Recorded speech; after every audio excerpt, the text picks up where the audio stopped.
movies, TV, and literature. Are you ready to shake things up?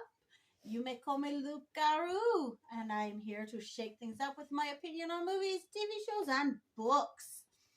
And as I've said before, I say shake things up because my thoughts don't always follow popular opinion. And today's subject we're going to cover is a character study. You heard me right, a character study. And it is the true danger in Harry Potter. And I am only covering what they've done in book 1. So, I want to start this by saying I love the Potter novels. I've always loved the Potter novels ever since I first started reading them. Though, as I started reading them as a parent, I've started to notice something very disturbing about one of the characters. Not a fan of the author's opinions, but those are her opinions and we are free to disagree. Now, I, as a parent, have come to believe that Lucius Malfoy is right about this character. And granted, Lucius isn't the most upstanding person in the wizarding world, made to look extremely foolish because all of the plot conveniences and love of all things Harry, his pre-book reputation seems like a massive fabrication, which is really sad. But he is not wrong when it comes to this person. Don't believe me? Look at the other characters that directly follow his influence. Harry. He's as much of a... I'm getting to who we are talking about. Harry is as much of a bigot as anyone in Slytherin. Look at how quite quickly he jumps to massive conclusions that are oftentimes wrong about any character that does not greatly benefit him directly. Heck, he didn't even like Hermione until she lied for him. You heard me correctly. She lied for him. First year, in the bathroom. Instead of literally saying the truth, I'm sorry, Professor, I didn't know there was a troll. I was in here going to the bathroom. Harry and Ron came in to tell me and found the troll with me. She lied and made herself look not only like a pompous idiot, but a damn fool. And that is the only reason why the boys started liking her. They started liking her because she is a liar. And she's supposed to be a powerful female lead. But, again, I am not talking about the kids. I am talking about their principal adult, the one everybody kowtows to. Oh, he's so great. Unless they're a supporter of Voldemort. And then it's no, he's a bloody loser. And we don't like him. And no, I'm not talking about Umbridge. Crazy as she is, she makes no pretense of being a nice person. She is all up in front. This is who I am. I'm going to be sweet. And my sweetness just means I'm going to rake you over the coals. She doesn't pretend. This guy, man, he fluffs himself up. And I'm not even talking about his political views. I'm talking about just what he's done. And in book 1, Albus, Percival, Wulfric, Brian Dumbledore is nothing but a criminal. Here's why.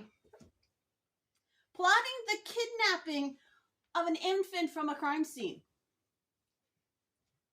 He, from what I've gathered in reading these books, he has no business going to the Potter residence after the Muggles around Godric's Hollow called in the authorities.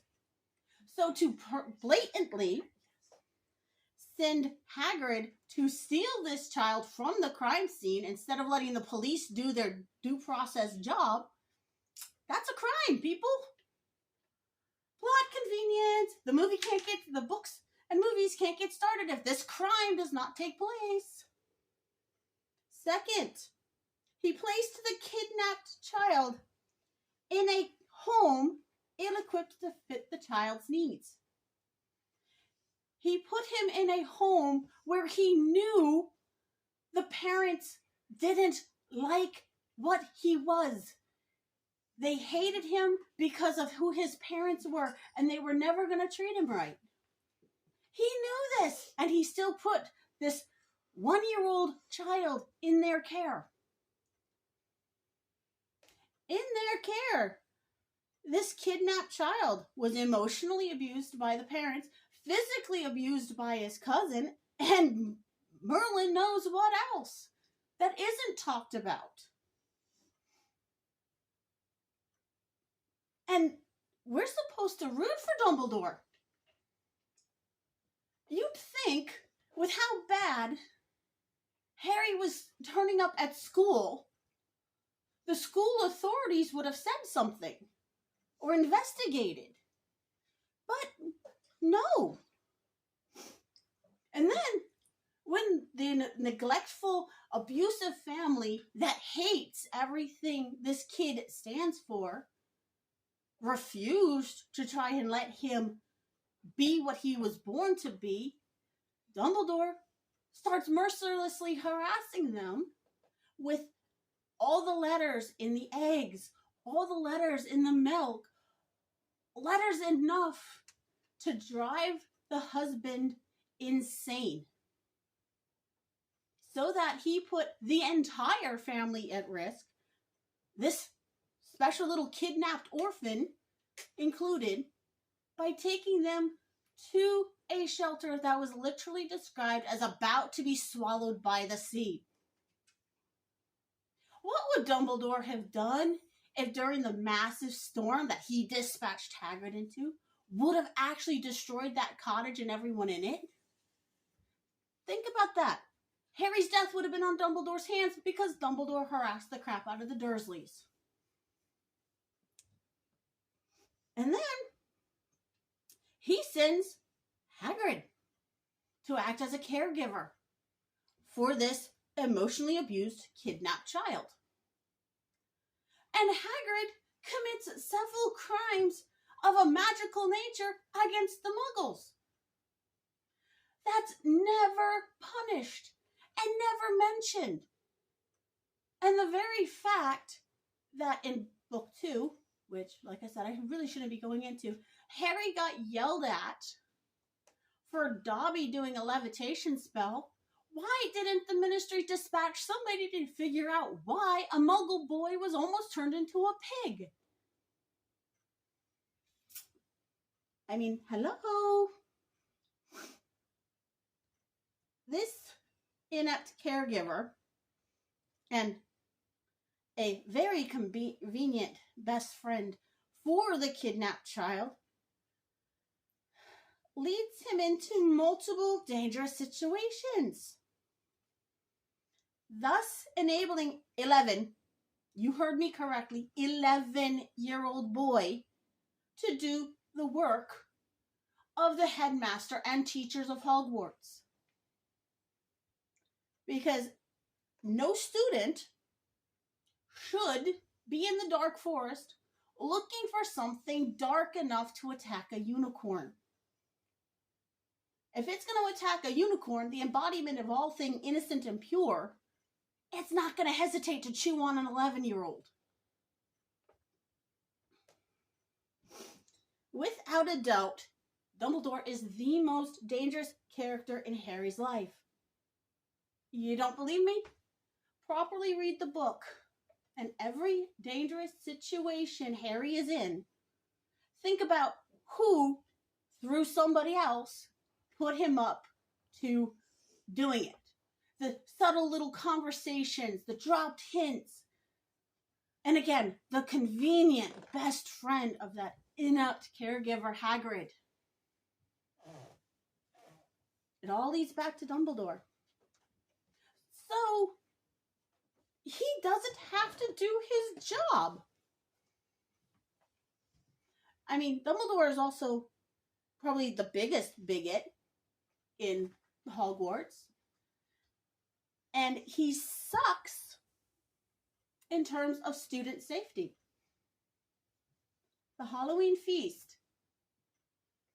Every student, from what you gather in reading, every student, save for Hermione, is in the Great Hall enjoying the Halloween feast.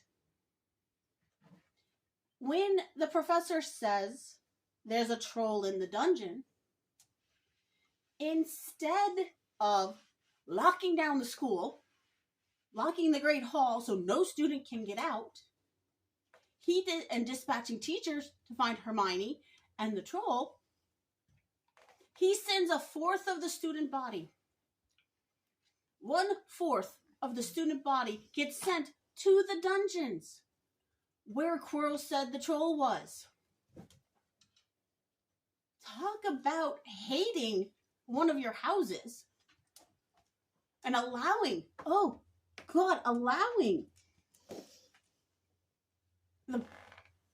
the continued snarking and bias of anyone in Slytherin House, even though he knows full well there are several good people from Slytherin House, letting them all believe they're all evil and willing to be Death Eaters.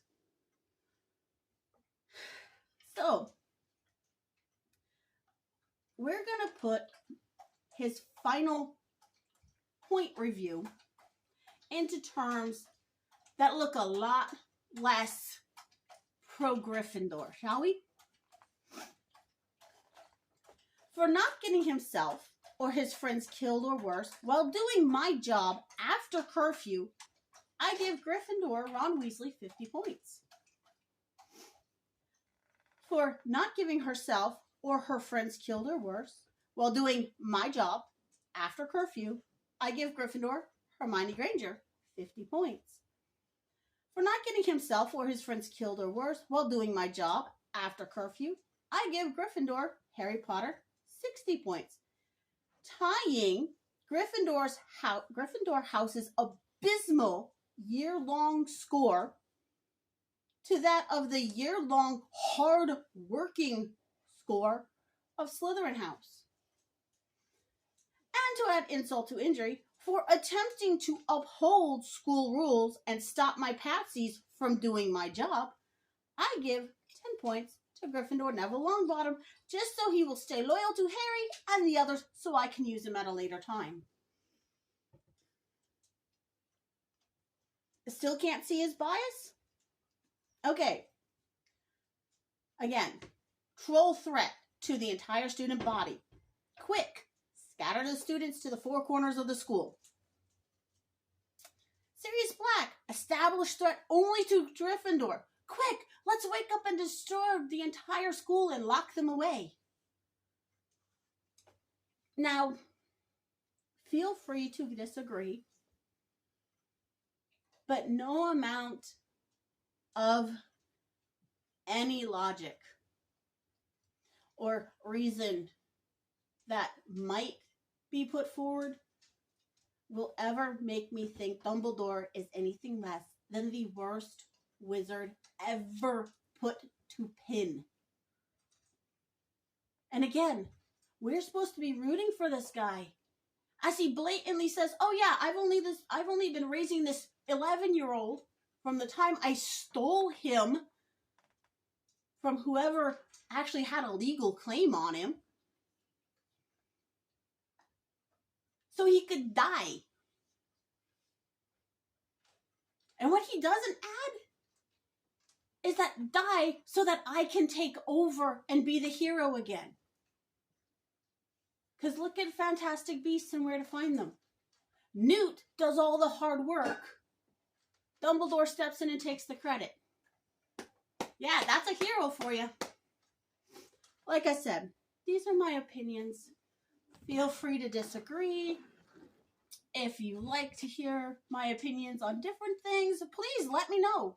I've already got one from Shaylee Bear, who is one of my few subscribers, that she wants me to cover Anne of Green Gables. I will, once I get a chance to actually watch all the movies. So look for that. That will be coming soon. Find the like button, tend to his wounds before rescuing the subscribe button from zombies. Remember, kindness is the key to understanding. So please be kind to me. Please be kind to each other in the comments. And let me know. Do you believe Dumbledore is evil? Or do you believe he's innocent and just made some poor choices? Let me know. Bye.